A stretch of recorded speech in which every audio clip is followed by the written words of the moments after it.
Shalom Bapak Ibu. Shalom. Mana suaranya? Shalom Bapak Ibu. Shalom. Apa kabar hari ini? Luar biasa. Luar biasa. Beri kemuliaan bagi nama Tuhan. Saat ini kita mau bersama-sama merendahkan hati di hadapan Tuhan. Kita mau menyerahkan setiap kehidupan kita. Tuhan, inilah kami Tuhan. Kami rindu hadirat-Mu Tuhan. Apapun yang terjadi dalam setiap kehidupan kami saat ini Tuhan, kami mau menyerahkan di bawah kaki-Mu.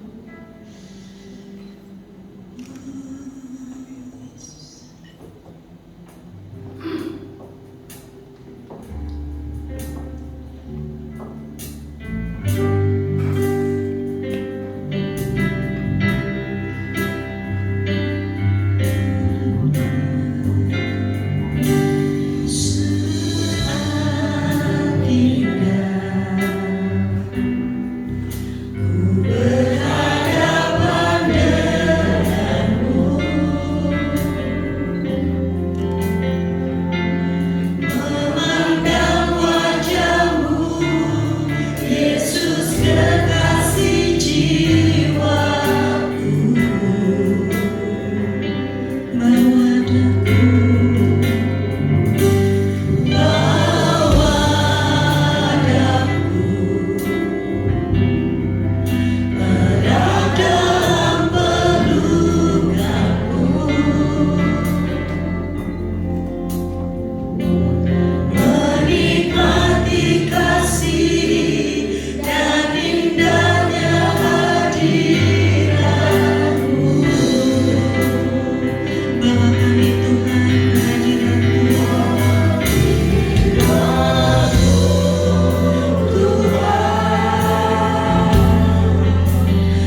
kasih Bapa.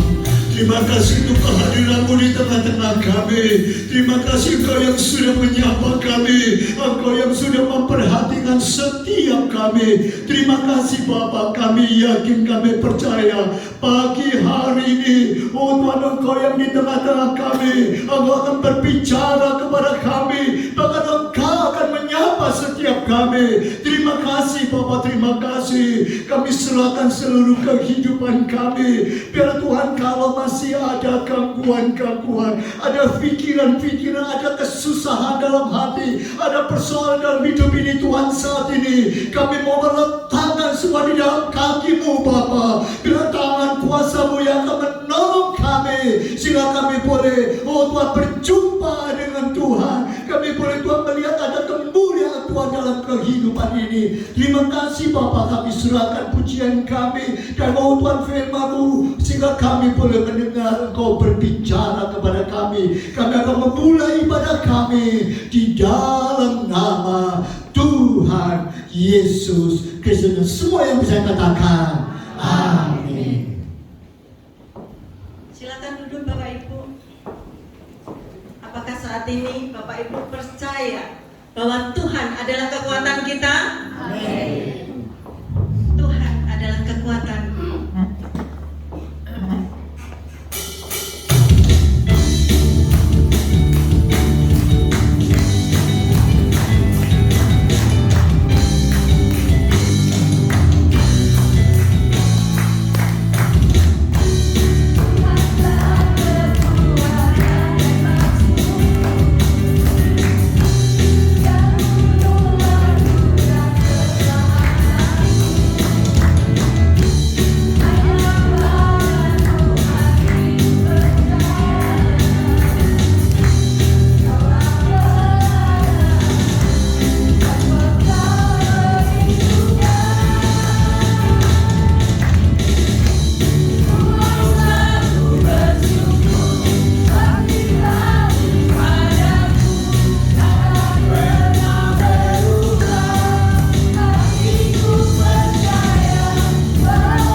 memuji Tuhan.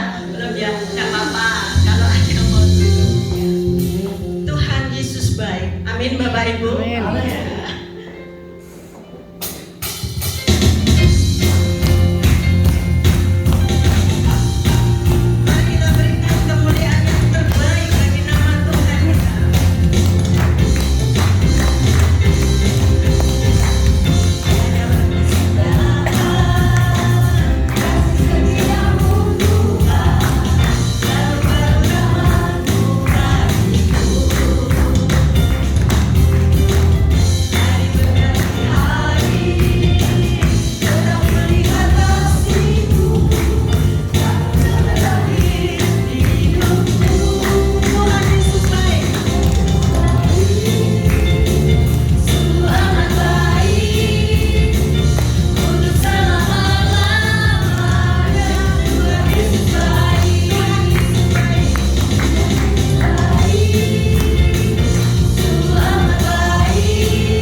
Terima kasih ya Tuhan. Kalau saat ini kami boleh merasakan sukacita itu penuh dalam setiap kehidupan kami. Amin. Darah Tuhan yang sudah menebus dosa kami. Darah-Mu yang sudah menyelamatkan setiap kami Tuhan.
kami boleh ada sampai hari ini semua adalah karena anugerah dan kasih Tuhan dalam hidup kami.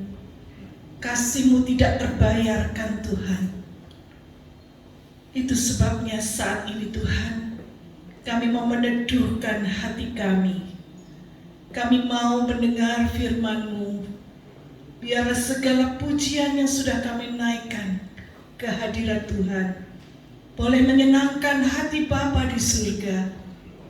Dan kami saat ini mau duduk diam untuk menjadi Maria-Maria rohani. Kami mau belajar, kami mau mendengar suara-Mu Tuhan. Dan kiranya Tuhan mau berbicara secara pribadi kepada kami, sehingga kami boleh dikuatkan kembali iman kami, supaya kami boleh mengerti apa yang harus kami kerjakan, dan supaya kami boleh bertumbuh dewasa di dalam kerohanian kami. Inilah yang menjadi doa kami bersama Tuhan. Biarlah darah Tuhan yang sudah menyucikan hidup kami, benar-benar Tuhan boleh mempersiapkan kami untuk menjadi mempelai-mempelai Kristus di akhir zaman ini. Terima kasih Tuhan, berbicaralah karena kami sudah siap untuk mendengarkan. Dan Engkau pakai hamba-Mu yang akan menyampaikan firman Tuhan. Urapi, kuduskan lidah mulutnya untuk menjadi saluran berkat bagi kami sekalian. Terima kasih Bapa. Di dalam nama Tuhan Yesus kami beralaskan doa kami. Amin. Amin. Silakan duduk saudara.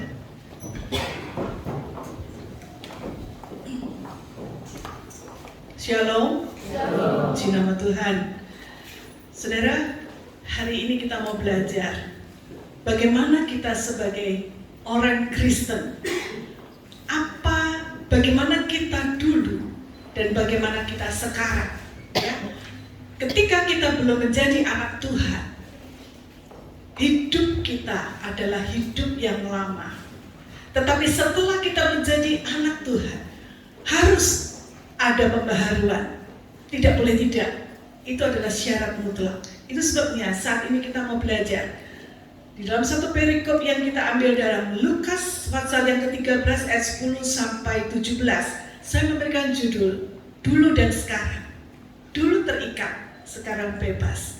Karena bulan ini adalah kita memasuki bulan Agustus, yaitu bulan kemerdekaan. Itu sebabnya juga tema-tema khotbah renungan ini akan berkisar sekitar bagaimana kita bisa menjadi orang merdeka. Ya. Dulu terikat, tapi sekarang bebas. Kita membaca bersama di dalam Injil Lukas pasal yang ke-13. Mulai ayat yang ke-10 sampai ayat yang ke-17. Kita akan baca bergantian ya saudara ya. Saya akan baca ayat yang genap, saudara membaca ayat yang ganjil. Pada suatu kali Yesus sedang mengajar dalam salah satu rumah ibadat pada hari Sabat. Ayat 11. Di situ ada seorang perempuan yang telah 18 tahun dirasuki oleh, sehingga ia sakit sampai bungkuk punggungnya dan tidak dapat berdiri lagi dengan tegak. Ketika Yesus melihat perempuan itu, ia memanggil dia dan berkata kepadanya, "Hai ibu, penyakitmu telah sembuh." Lalu ia meletakkan tangannya atas perempuan itu, dan seketika itu juga berdirilah perempuan itu dan memuliakan Allah. Tetapi kepala rumah ibadat gusar karena Yesus menyembuhkan orang pada hari Sabat. Lalu ia berkata kepada orang banyak, "Ada 6 hari untuk bekerja. Karena itu datanglah pada salah satu hari itu untuk disembuhkan dan jangan pada hari Sabat." Tetapi Tuhan menjawab dia, katanya, "Hai orang-orang munafik, bukankah setiap orang di antaramu melepaskan lembunya atau keledainya pada hari Sabat dari kandangnya dan membawanya ke tempat minuman?" Bukankah perempuan ini yang sudah 18 tahun diikat oleh iblis harus dilepaskan dari ikatannya itu karena ia adalah keturunan Abraham? Dan waktu ia berkata demikian, semua lawannya merasa malu, dan semua orang banyak bersuka cita karena segala perkara mulia yang telah dilakukannya. Amin. Dari kisah yang sudah kita baca bersama ini ada 3 hal yang bisa kita pelajari dari kisah ini. Saudara, kalau saudara perhatikan gambar ini, saudara baru bisa membayangkan bagaimana rasanya seorang wanita yang bongkok tubuhnya, dan bongkoknya itu sampai hampir 90 derajat. Ya, bagaimana capeknya dia, ya, ketika dia harus berdiri, dia tidak bisa melihat wajah saudara, tetapi yang bisa dia lihat adalah lantai. Ya, dan kalau saudara seandainya yang mengalami hal ini, kira-kira bagaimana perasaan saudara? Kita kan melihat dari kisah ini, wanita tua yang bongkok ini, ternyata kita bisa melihat pelajaran yang indah yang bisa kita teladani. Apakah itu? Yang pertama, kita melihat bahwa wanita itu dia datang ke bait Allah dan dia disembuhkan di sana. Ya, kalau saudara baca mulai dari ayat yang ke-10 tadi, pada suatu kali Yesus sedang mengajar dalam salah satu rumah ibadat pada hari Sabat. Jadi sebetulnya ini bukan bait Allah yang di Yerusalem, tetapi ini salah satu rumah ibadat. Ya, kalau dalam bahasa Inggrisnya itu disebut sinagoge. Itu adalah rumah ibadat yang kecil, yang banyak jumlahnya. Kalau bait Allah itu hanya satu di Yerusalem. Tapi ini adalah sinagog, jadi seperti gereja lokal begini ya, yang banyak gitu ya jumlahnya. Yesus datang ke salah satu rumah ibadat pada hari Sabat. Ya, hari Sabat mereka dulu itu adalah orang Yahudi, hari Sabatnya Sabtu ya. Tetapi kita memperingati hari Sabat pada hari Minggu, karena hari Minggu itu adalah hari kebangkitan Kristus ya. Nah, kita melihat bahwa wanita itu datang ke bait Allah. Kalau kita perhatikan bagaimana kondisi wanita yang bongkok ini, sebenarnya dia punya banyak alasan untuk tidak datang ke rumah ibadat atau beribadat kepada Tuhan. Apa alasannya? Yang pertama, kondisi fisiknya dia itu memang tidak memungkinkan dia bisa berdiri tegak. Sehingga ketika dia, mungkin saudara bisa duduk di kursi dengan nyaman, menghadap ke depan, dia harus membongkok. Ketika dia duduk, dia membongkok. Ketika dia berdiri, dia membungkuk. Dia tidak bisa melihat orang di depannya dengan jelas karena kondisi fisiknya itu. Dan itu menjadi satu siksaan buat dia, karena dia tidak bisa dengan nyaman beribadah seperti saudara dan saya. Ya, bisa dibayangkan, tentunya dia itu capek sekali secara fisik. Dia tidak bisa mengikuti ibadah dengan baik. Itu alasan pertama. Tetapi ada banyak alasan yang lain. Alasan yang lain misalnya dia itu punya resiko untuk dibully ketika dia datang. Ketika dia datang ke rumah ibadat, mungkin orang melihat dia dengan pandangan yang meremehkan ya, dengan penghinaan ya. Mungkin dia merasa nggak pede dengan penampilan fisiknya. Itu menjadi alasan yang kuat untuk dia tidak datang beribadah. Alasan ya.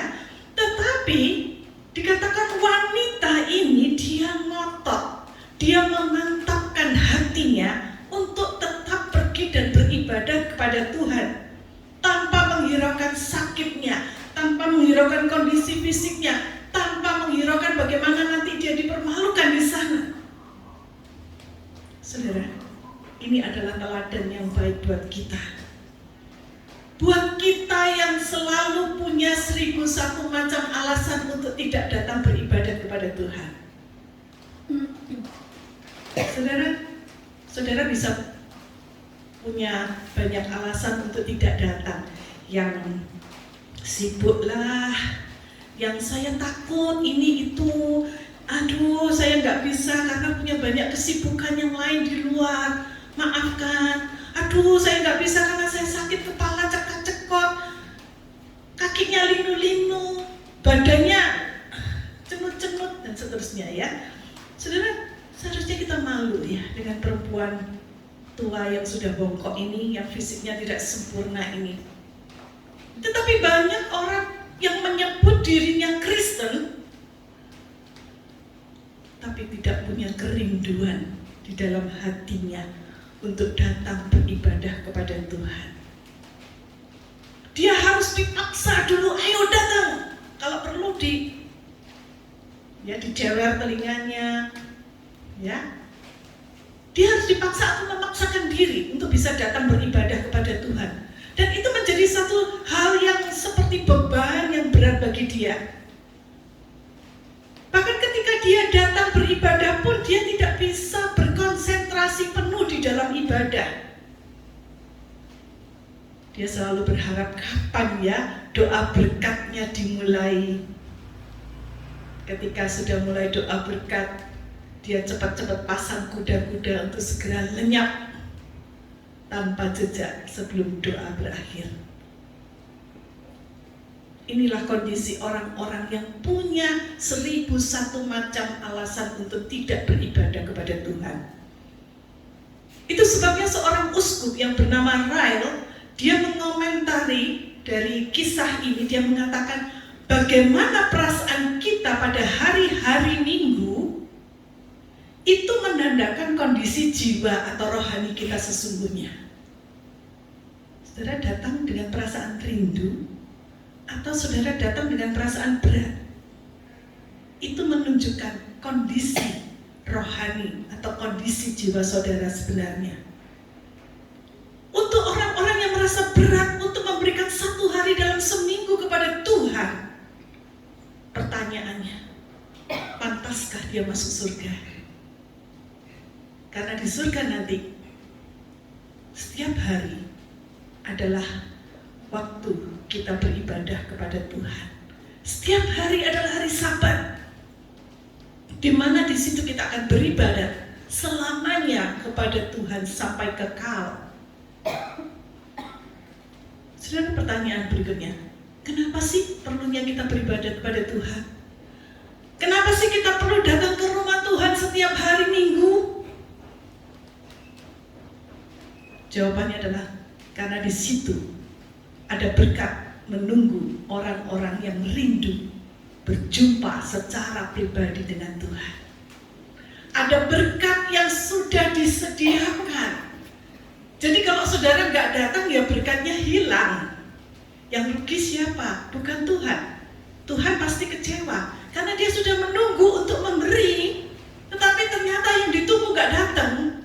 Ya berkatnya dialihkan kepada yang lain. Yang rugi siapa? Ya kita, saudara. Itu sebabnya ketika kita datang kepada Tuhan,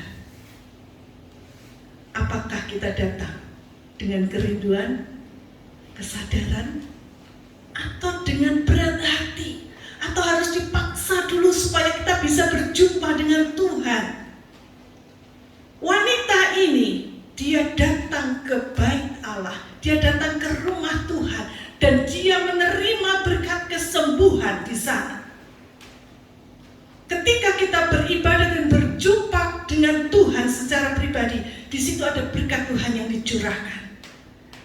Jangan harap itu hanya berkat secara jasmani, berkat materi. Oh, saya sakit, saya datang ke gereja, saya pulang sembuh. Belum tentu. Oh, saya datang ke gereja, gak punya duit, nanti pulang saya dapat duit banyak. Belum tentu. Tetapi yang jelas, di situ ada berkat rohani yang saudara dapatkan ketika saudara dengan penuh kerinduan, kesungguhan hati datang kepada Tuhan untuk berjumpa dengan Tuhan secara pribadi, menikmati ketika saudara memuji Tuhan, saudara menikmati hadirat Tuhan, saudara tanpa terasa air mata meleleh. Ketika saudara mendengar firman Tuhan, saudara mendengar dengan sungguh-sungguh. Saudara berharap ada sesuatu yang Tuhan mau bicara kepada saya secara pribadi. Disitulah berkat itu menunggu saudara. Berkat secara rohani. Apakah itu berupa kesembuhan? Apakah itu berupa damai sejahtera? Apakah itu berupa sukacita, ataukah itu berupa perubahan karakter, perubahan pola pikir? Apakah itu berupa jawaban-jawaban yang Tuhan berikan dari setiap persoalan saudara? Kita tidak tahu.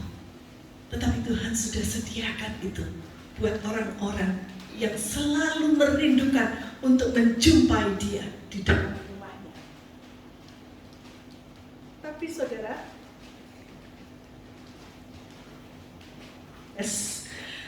tetapi saudara, seringkali ya kita mengecewakan Tuhan.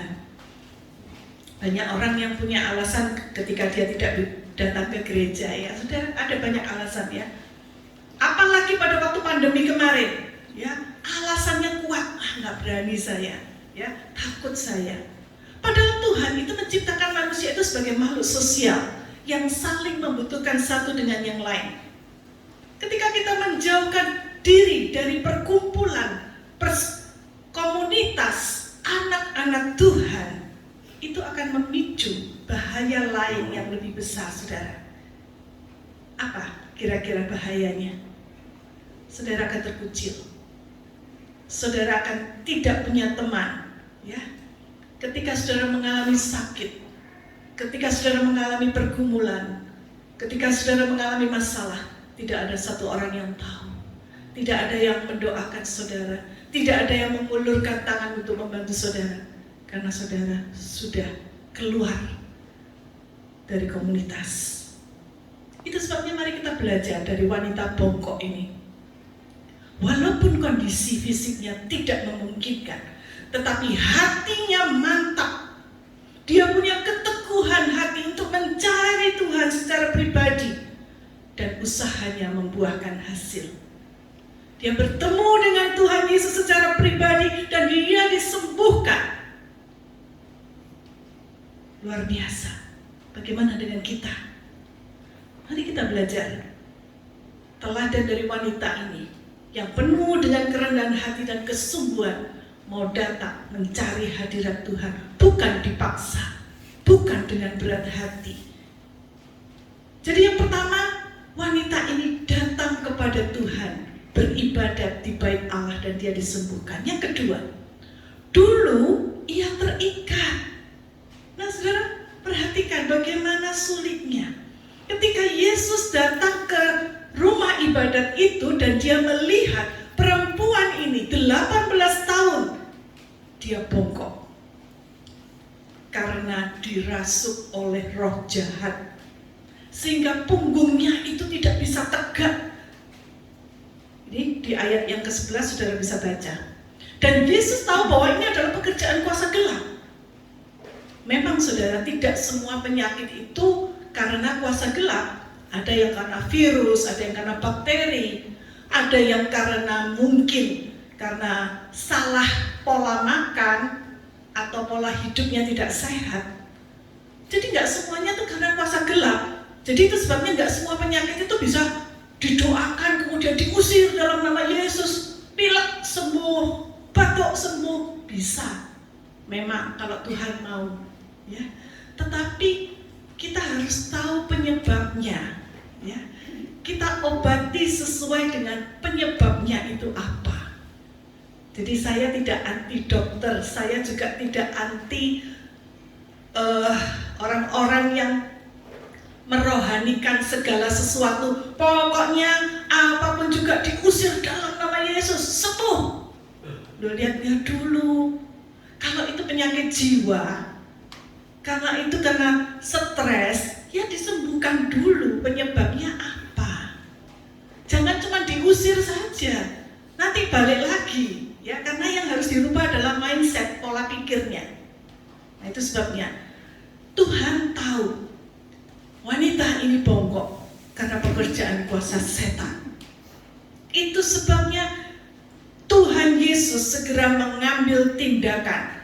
Apa yang dilakukan oleh Tuhan Yesus di ayat yang ke-12 dikatakan, ketika Yesus melihat perempuan itu, ia memanggil dia dan berkata kepadanya, "Hai ibu, penyakitmu telah sembuh." Hai ibu, penyakitmu telah sembuh. Ya. Jadi yang pertama, Yesus melihat wanita ini Bongkoknya karena dia diikat oleh kuasa gelap. Ya, dia diizinkan oleh Allah. Kalau tidak diizinkan oleh Allah, dia tidak mungkin diserang oleh roh jahat. Dengan kelemahan fisik, jadi dia mengalami kelemahan fisik selama 18 tahun. Iblis berhasil menyerang fisiknya sehingga dia bongkok dan tidak berdaya. Tetapi saudara, kita melihat wanita ini, dia meneguhkan hatinya untuk tetap pergi ke rumah ibadah. Dengan kata lain, walaupun fisiknya diserang oleh iblis, tetapi iblis tidak bisa menyerang rohnya.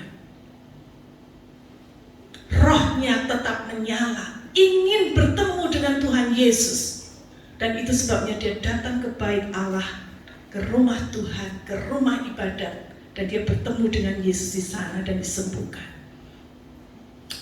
Sekali lagi saya katakan, setan mungkin berhasil menyerang fisik kita, tetapi setan tidak bisa menyerang roh kita, roh saudara dan saya. Itu adalah tanggung jawab kita untuk menang atau kalah. Apakah kita mau menyerahkan pada kelemahan fisik kita? Apakah kita mau melakukan segala sesuatu dengan berbagai alasan untuk lemah? Ya kita kalah. Tetapi kalau kita memantapkan hati, roh kita menyala-nyala, saya ingin bertemu Tuhan, iblis tidak bisa mengganggu. Walaupun saudara sakit, walaupun saudara mengalami kelemahan secara fisik atau jiwa saudara, mental saudara yang kena, Tuhan sanggup menyembuhkan saudara. Seperti wanita ini, dulu ia terikat. Nah sekarang pertanyaannya, gimana caranya iblis mengikat manusia? Dengan rantai yang gak kelihatan, ya, dengan rantai secara rohani. Biasanya caranya adalah dengan memberikan iming-iming. Iming-iming kebebasan. Saudara, bagaimana Adam dan Hawa ketika dia diiming-iming oleh ular tua itu, yaitu iblis. Kalau kamu makan buah ini, buah yang dilarang oleh Tuhan ini, kamu akan menjadi seperti Allah. Kamu tahu yang baik dan yang jahat. Kamu akan bebas dari peraturan-peraturan karena kamu menjadi Allah. Iming-iming kebebasan keluar dari peraturan Allah. Dan Hawa terkena iming-iming ini. Dan Adam juga ketularan. Itu sebabnya setelah mereka makan buah yang diiming-imingkan oleh Tuhan Yesus, apakah mereka merasakan kebebasan? Ya, pada awalnya. Wah, saya menjadi Tuhan. Ternyata saya telanjang ya. Saya malu. Gitu. Awalnya dia merasakan kebebasan, tetapi setelah itu dia merasakan bahwa dia sudah diikat oleh iblis. Dia merasa malu, dia merasa terkutuk, dan Tuhan melemparkan mereka keluar dari Taman Eden. Jadi saudara, pada awalnya iming-iming iblis itu kelihatannya manis, bebas, kamu bebas dari peraturan, kamu bebas dari orang tuamu, kamu bisa melakukan apa saja menurut kehendakmu, kamu bisa memuaskan hawa nafsumu. Ingat, anak terhilang, anak bungsu yang dia pengen keluar dari rumah ayahnya, dia tidak mau diikat dengan peraturan-peraturan rumah. Aku mau bebas, aku mau menikmati masa mudaku, aku minta bagianku. Dan di sana dia pergi. Ketika dia pergi dari rumah, seolah-olah waduh senengnya, langkah kakinya terasa ringan. Aku sekarang sudah bebas, aku merdeka, aku bisa melakukan apa saja yang aku mau. Sekarang gak ada lagi orang tuaku yang melarang aku ini itu, gak ada lagi saudara-saudaraku yang suka melarang-larang itu. Aku sekarang bebas, merdeka. Tapi apa yang terjadi? Bukannya bebas. Awalnya dia bebas.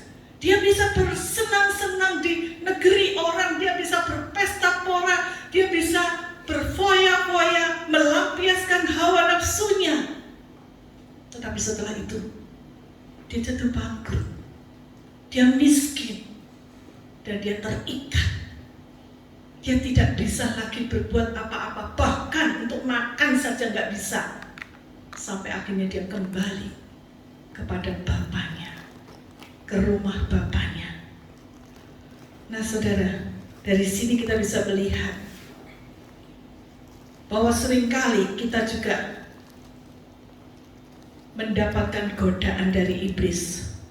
Seringkali kita diiming-iming supaya kita merasa bebas ketika kamu memisahkan diri dari Tuhan, memisahkan diri dari komunitas keluarga Allah, dari persekutuan orang-orang percaya. Kamu gak usah datang ibadah, bebas. Waduh, rasanya lega ya. Hari Minggu gak usah ke gereja, saya bisa jalan-jalan, saya bisa menikmati hidup. Itu iming-iming iblis. Tapi jangan lupa, seperti gerbong kereta api, kalau salah satu gerbongnya mengatakan, saya sudah bosen ikut iring-iringan jalan sama gerbong-gerbong yang lain, saya pengen cari jalan sendiri, saya mau ngeluyur. Apa yang terjadi? Gerbong itu keluar dari rel dan dia jatuh terpuruk sendiri, tidak ada yang menolong, dia kehilangan arah. Demikian juga dengan kita. Ketika kita memisahkan diri dari Tuhan, ketika kita memisahkan diri dari keluarga Allah, dari komunitas orang-orang percaya, ingat, ada bahaya di luar sana yang menanti saudara. Jadi apa sebenarnya yang dimaksud dengan kemerdekaan yang sejati itu? Kemerdekaan yang sejati, kebebasan yang sejati itu tidak datang dengan cara atau jalan kita sendiri. Tetapi kebebasan yang sejati justru ketika kita menyerahkan hidup kita pada pemerintahan Allah. Ketika kita mau menundukkan diri kita untuk menuruti perintah-perintah Allah. Ketika kita mau masuk di dalam komunitas di orang-orang percaya, disitulah kebebasan itu bisa kita rasakan. Kita terhindar dari jerat iblis dan jerat maut. Ya. Inilah kelihatannya seperti kontradiksi ya saudara. Ketika kita mau menundukkan diri pada peraturan Tuhan, seolah-olah kita terikat. Tetapi ikatan itu justru membebaskan kita dari bahaya yang lebih besar, yaitu dari serangan-serangan kuasa gelap, dari godaan-godaan dunia yang bisa menghancurkan iman kita. Disinilah letaknya iman kita diuji. Wanita ini dulu terikat, tetapi yang berikutnya yang kita pelajari, kemudian dia bebas merdeka. Sekarang dia menjadi orang merdeka. Ketika Yesus melihat perempuan itu dan dia memanggil dia dan berkata, "Hai ibu, penyakitmu telah sembuh." Dan saat itu juga dia merasakan bebas. Ikatan-ikatan yang mengikat dia selama ini lepas. Dan dia berdiri tegak. Dia tidak lagi bongkok. Ya, karena Yesus sudah memerdekakan, penyakitnya sudah sembuh. Seketika itu juga berdirilah perempuan itu di ayat yang ke-12, ayat 13. Lalu ia meletakkan tangannya atas perempuan itu Tuhan Yesus, dan seketika itu juga berdirilah perempuan itu dan memuliakan Allah. Seketika itu juga penyakit yang mengikatnya selama 18 tahun itu terbebas. Dan dia berdiri tegak. Dan dia memuliakan Allah. Luar biasa saudara. Kalau kita melihat, Yesus tahu benar apa yang menjadi kebutuhan terdalam dari wanita itu. Walaupun wanita itu tidak minta sama Tuhan, "Tuhan tolong sembuhkan aku." Tapi Tuhan tahu. Tuhan tahu kerinduan wanita ini. Tuhan membaca isi hatinya.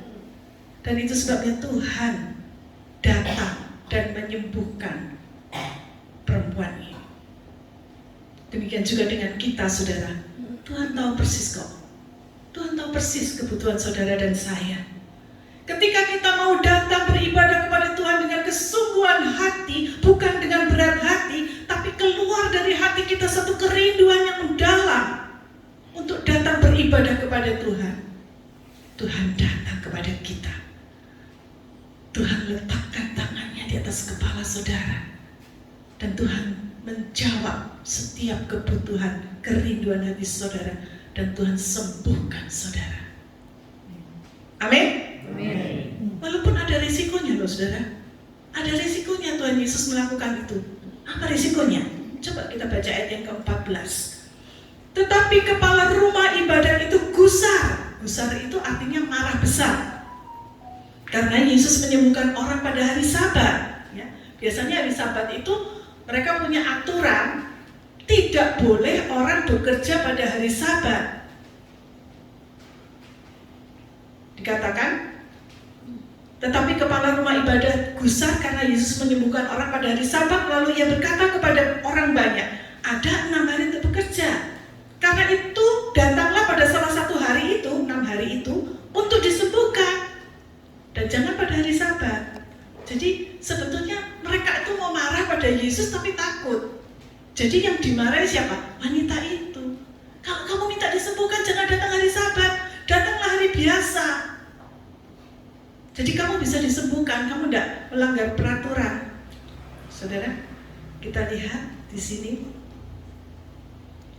Yesus melihat bahwa kebutuhan wanita ini, keselamatan jiwa manusia itu jauh lebih penting daripada sekedar aturan yang dibuat oleh manusia. Kalau binatang saja ditolong pada hari Sabat, dikasih makan, dikasih minum, kan sama aja toh ya. Mereka bekerja. Tapi binatang aja diperhatikan. Gak apa-apa kalau kamu ngasih makan binatang supaya dia gak mati. Lah kok ini jiwa manusia loh, kok malah dianggap lebih rendah derajatnya dari binatang kalau dia tidak boleh disembuhkan pada hari Sabat. Saudara, kita melihat ada sesuatu yang kuasanya lebih besar dari kuasa iblis datang dan membebaskan perempuan ini pada hari Sabat. Kuasa siapakah itu? Tuhan Yesus yang menyembuhkan wanita ini. Dan kuasa Yesus yang sama, kuasa ilahi yang sama, juga sanggup menyembuhkan, membebaskan saudara dan saya, manusia yang berdosa ini, dari belenggu-belenggu dosa kita. Amin? Percaya saudara? Kuasa yang sama. Melalui pengorbanan Kristus di atas kayu salib, dia sudah menebus jiwa saudara. Dia sudah membayar semua hukuman dosa yang seharusnya kita tanggung. Dia tanggung di atas kayu salib. Tuhan sudah bayarkan buat kita. Itu sebabnya dia sanggup, dia punya kuasa, dia punya kemampuan untuk menyembuhkan saudara, baik kesembuhan secara fisik maupun kesembuhan secara rohani. Persoalan saudara, diberikan jalan keluar. Saudara mendapatkan kekuatan iman. Saudara mendapatkan saudara-saudara seiman.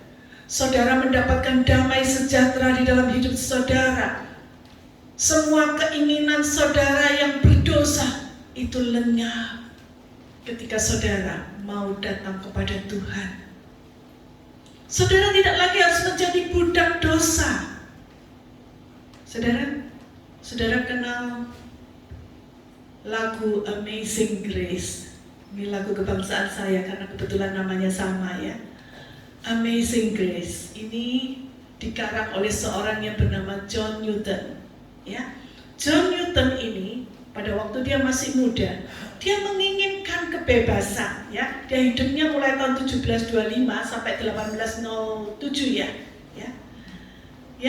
John Newton ini dia orang bule ya, tetapi dia pengen keluar dari rumah bapaknya, dari negaranya supaya dia bisa hidup bebas merdeka. Ya, itu sebabnya dia memutuskan untuk pergi ke Afrika. Ya, di sana nggak ada siapa-siapa. sehingga dia bebas mau berbuat apa saja yang dia mau. Dia meninggalkan rumahnya. Dan setelah sampai di Afrika, dia memang menemukan kebebasan. Kebebasan yang kebablasan, ya. Dia memuaskan hawa nafsunya di sana. Dia melakukan semua yang dia inginkan di sana. Tetapi tanpa dia sadari, dia sudah terjerumus dan menjadi budak dosa. Sampai akhirnya hidupnya benar-benar terpuruk, dia bangkrut, dan akhirnya dia menjadi budak belian. Dia dibeli oleh seorang perempuan, wanita Afrika yang kaya, dijadikan budak di rumahnya. Dia disuruh melakukan apa saja yang dikehendaki oleh wanita ini. Disuruh nyapu, disuruh ngepel, disuruh apapun juga, bahkan menjadi budak dosa.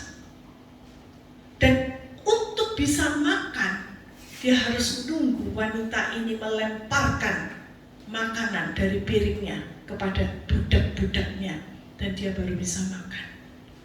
Begitu rendah derajatnya saat itu, begitu memalukan hidupnya, dan akhirnya John Newton sadar bahwa dia sudah terjerat menjadi budak dosa.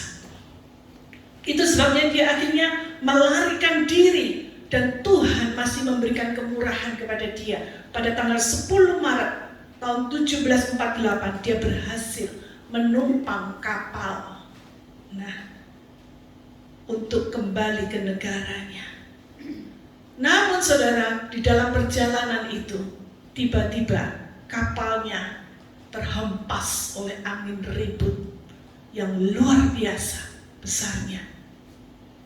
John Newton saat itu sangat ketakutan, dan dia belum siap untuk mati. Dia belum siap untuk mempertanggungjawabkan hidupnya di hadapan Tuhan.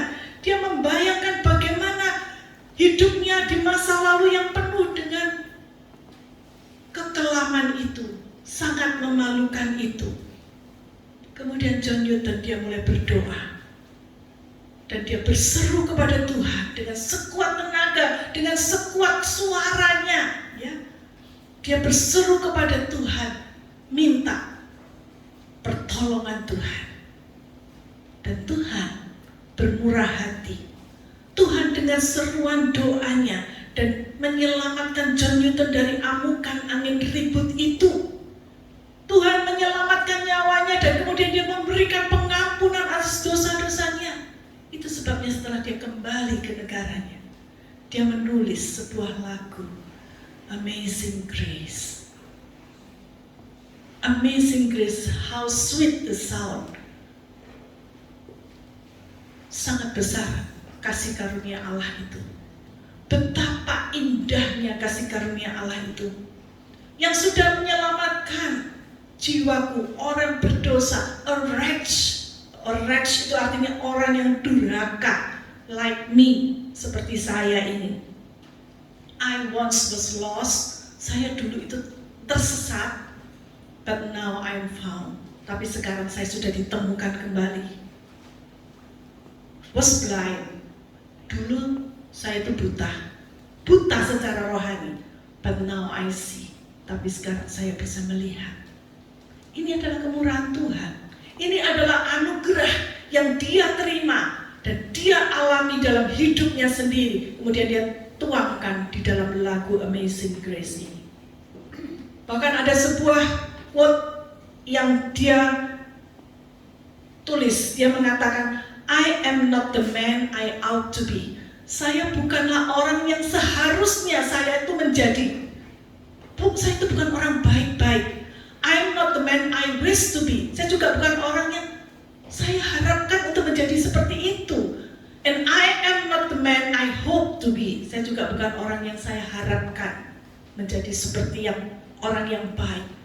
But by the grace of God, karena kasih kemurahan Allah, I am not the man I used to be. Saya bukanlah orang seperti yang saya dulu. Orang yang tersesat, orang yang berdosa, orang yang terikat oleh dosa. Saya bukan lagi seperti itu.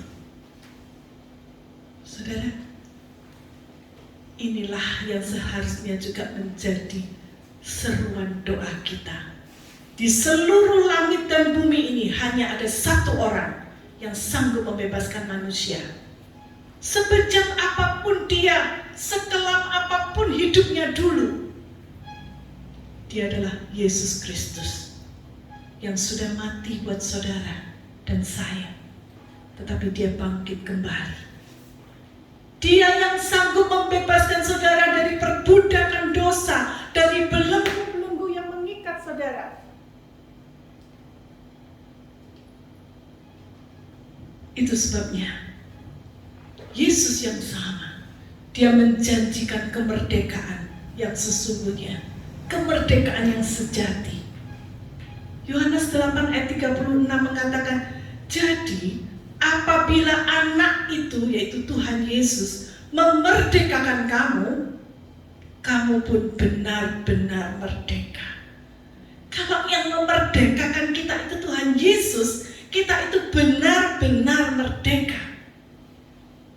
Kita bersyukur karena para pahlawan yang sudah berjuang untuk negeri ini, mereka sudah mati beberapa puluh tahun yang lampau untuk kebebasan bangsa Indonesia dari penjajahan. Tetapi apakah berarti orang yang sudah dibebaskan dari penjajahan hidupnya benar-benar bebas merdeka secara rohani?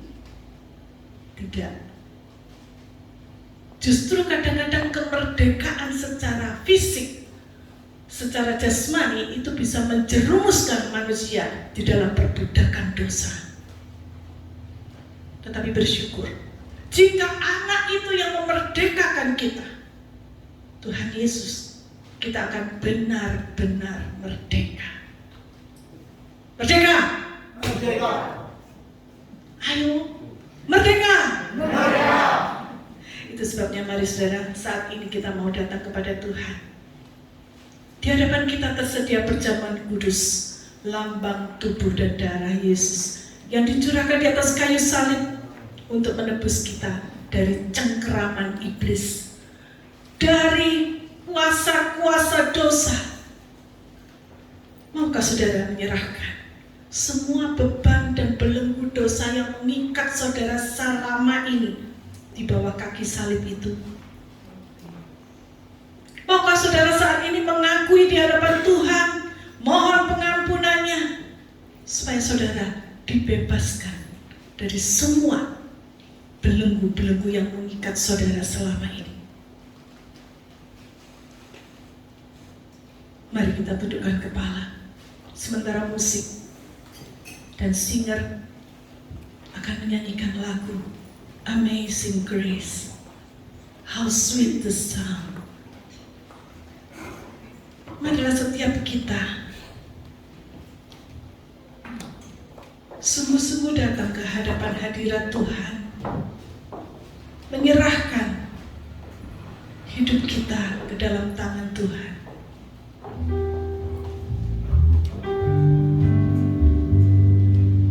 Tuhan sudah sediakan berkat-berkat-Nya. Datanglah dengan penuh kerinduan, karena Dia sanggup melepaskan saudara dari semua ikatan-ikatan dosa saudara.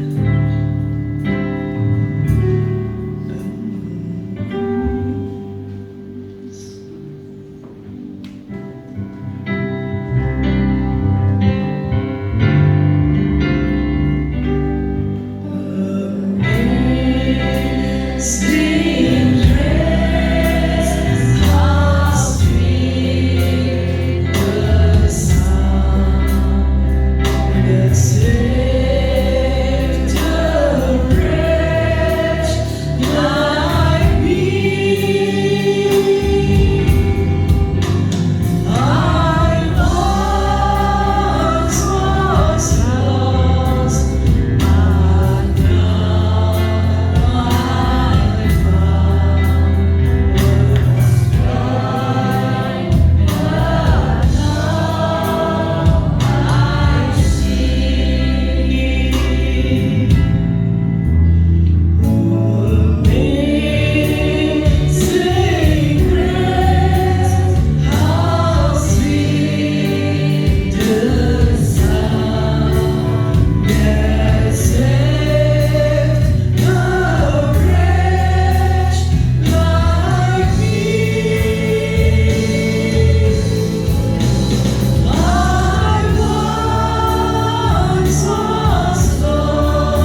hari ini mengatakan, jikalau dunia membenci kamu, ingatlah bahwa ia telah lebih dahulu membenci aku daripada kamu.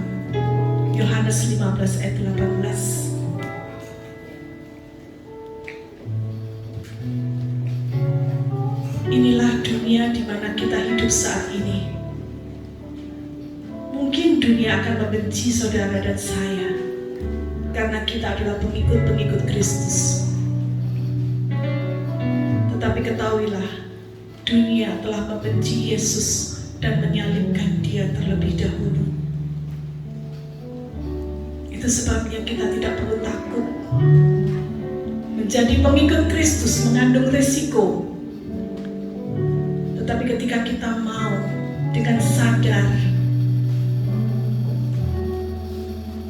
walaupun dunia membenci kita, asal bukan Tuhan yang membenci kita,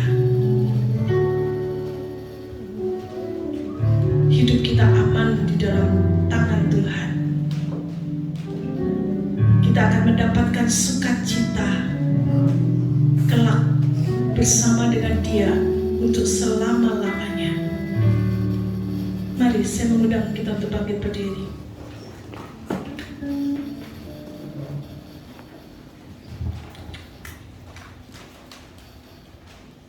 Kita angkat roti ini di tangan kanan kita. Firman Tuhan mengatakan, jadi barang siapa, sebab apa yang telah kuteruskan kepadamu telah aku terima dari Tuhan, yaitu bahwa Tuhan Yesus pada waktu malam Dia diserahkan, Dia mengambil roti, dan sesudah itu Ia mengucap syukur atasnya. Ia memecah-mecahkan roti itu dan berkata, inilah tubuhku yang diserahkan bagi kamu. Perbuatlah ini menjadi peringatan akan daku. Apakah saudara percaya bahwa roti yang kita pegang ini adalah persekutuan dengan tubuh Yesus? Amin.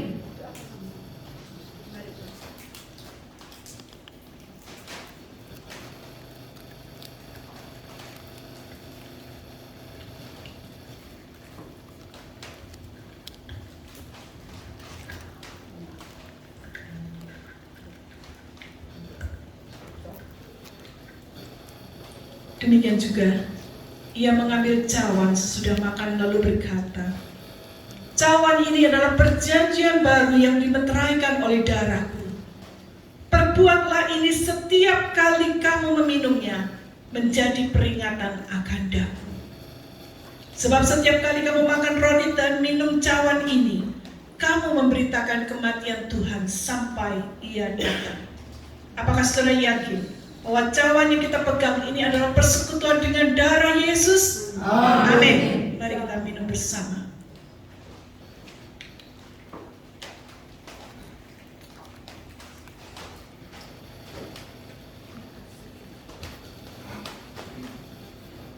Mari kita nyanyikan sebuah lagu, sukacitaku penuh, ku bermazmur bagimu Tuhan. Setelah aku dibebaskan dari dosa, darah-Mu Yesus, itulah yang sudah menyucikan aku. Darah-Mu Yesus, itulah yang sudah membebaskan aku dari semua ikatan dosaku.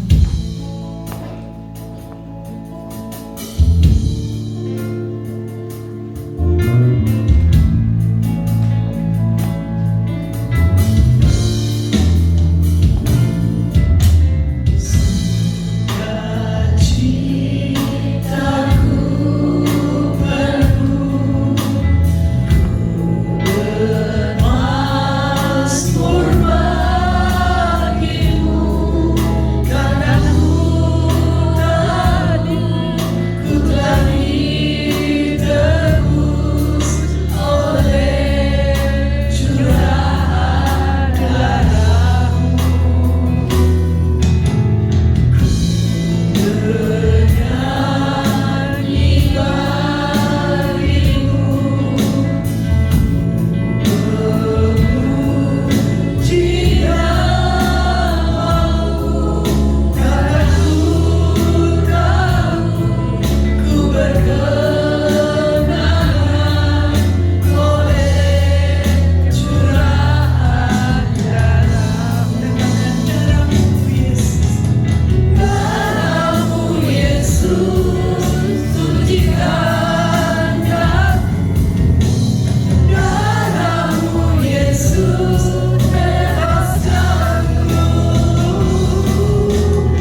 Kami akan bebas bersama dengan Tuhan, sehingga kami boleh memuji dan memuliakan nama-Mu. Terima kasih Bapa, kami serahkan semua dalam tangan-Mu. Kami bersyukur di dalam nama Tuhan Yesus Kristus. Semua yang sudah dibebaskan oleh Tuhan katakan amin.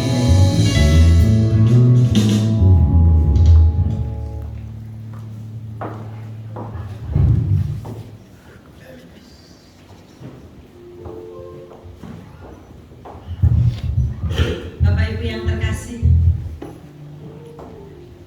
tadi saya mendapatkan firman, carilah dahulu kerajaan Allah dan kebenarannya, maka semuanya akan ditambahkan. Amin Bapak Ibu. Amin. Amini apapun firman Tuhan yang Bapak Ibu terima hari ini, karena kita tahu kita memiliki Allah yang besar. Amin. Amin. Allah kita adalah Allah yang hebat, El Shaddai.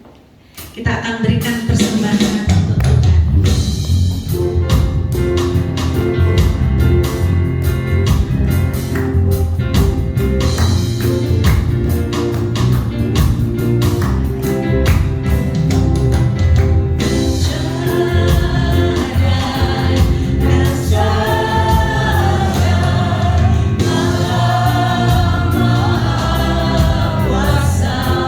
Dia besar.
seluruh kehidupan kami ke dalam tangan-Mu.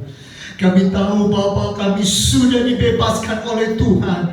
Kami adalah milik Tuhan dan kehidupan kami hanya untuk Tuhan. Itu sebabnya pagi hari ini kami membawa persembahan kami. Oh Tuhan, yang mewakili diri kami, kami bawa sepenuh ke dalam tangan-Mu. Terima Bapa, menjadi sebuah bau dupa yang harum, sehingga melalui persembahan ini Tuhan, para pengurus boleh dipakai untuk memanfaatkan memuliakan dan menggunakannya untuk hormat kemuliaan nama-Mu. Terima kasih Bapa, terima kasih karena kami yakin percaya Engkaulah Allah kami. Terima kasih Bapa, terima kasih. Kami juga Tuhan berdoa untuk saudara kami yang saat ini belum bisa bersama-sama dengan kami beribadah, baik mereka yang menghadapi kesulitan-kesulitan, mereka yang sedang berada di luar kota, mereka yang sedang bertugas di tempat-tempat yang lain. Mari Tuhan menyertai dan memberkati mereka juga, sehingga mereka boleh diberi kekuatan oleh Tuhan dan berkat Tuhan.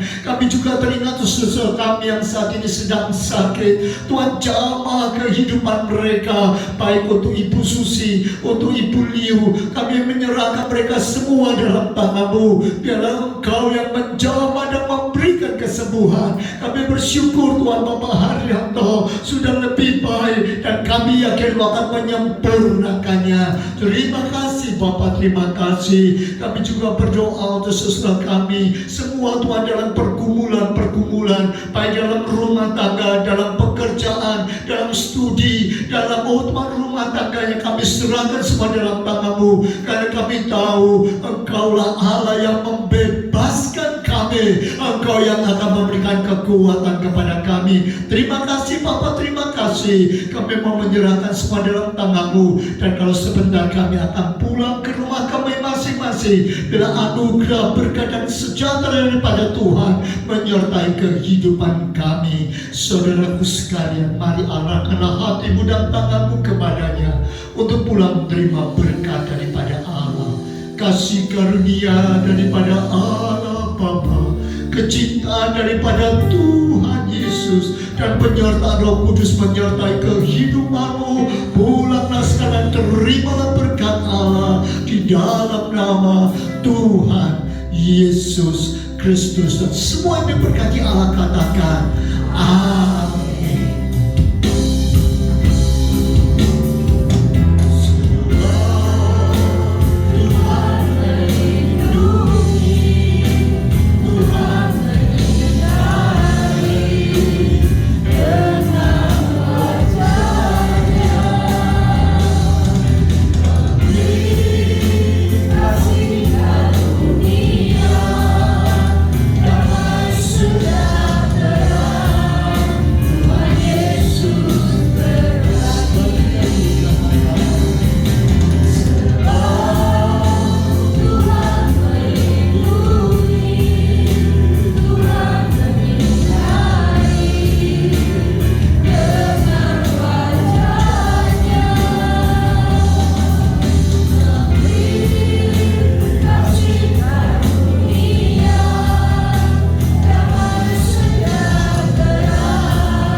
Marilah kita mengambil saat teduh sejenak, merenungkan kebenaran firman Tuhan, dan menjadikan kita manusia bebas.